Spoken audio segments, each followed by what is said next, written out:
Here I have VIVO Y11s, and today I'm going to show you how to enable installation from the unknown sources on this device.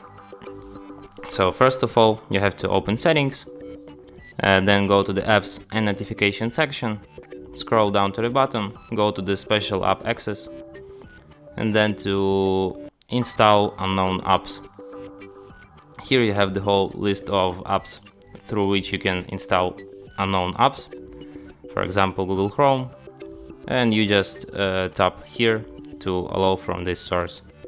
And now you can install from unknown sources through Google Chrome. You can do the same thing, for example, for Gmail, for files by Google, and other apps. So thanks for watching. If you find this tutorial useful, don't forget to hit that like button and subscribe to our channel.